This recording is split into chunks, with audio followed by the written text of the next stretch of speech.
34 డివిజన్లో మెయిన్ రోడ్డుకి లోపల కార్పొరేటరు గవర్నమెంట్ రోడ్లో పేవ్మెంట్ ఆక్యుపై చేసుకొని రూములు కట్టుకొని ఉన్నాడు. ఈయన పేరు అక్బర్ అంట. ఈయన 34 డివిజన్లో కార్పొరేటర్గా గెలిచినాడంట. గవర్నమెంట్ నుంచి జీతాలు తీసుకుంటూ వీళ్ళని కార్పొరేటర్గా గెలిచింది. గవర్నమెంట్ ఒక రోడ్లని ఆక్యుపై చేసుకొని పేవ్మెంట్ల మీద రూములు కట్టుకున్నారు జబర్దస్తిగా.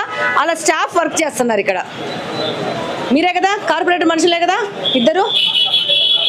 1 వీక్లో కార్పొరేటర్ ఇది ఖాళీ చేయకపోతే బుల్డోజర్ తీసుకొచ్చి పగలగొట్టేస్తాం. ఖాళీ చేసేవని చెప్పి అక్బర్కి. లేకపోతే క్రిమినల్ కేసులు బుక్ అవుతాయి ఆయన మీద.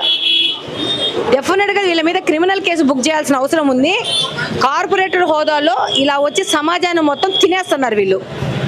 చిన్నోళ్ళు బీదోళ్ళు ఎక్కడన్నా వాళ్ళకున్న సొంత స్థలాల్లో ఇల్లులు కట్టుకుంటే ఏమాత్రమైన డీవియేషన్స్ పోతే రోడ్డు వచ్చి వాళ్ళు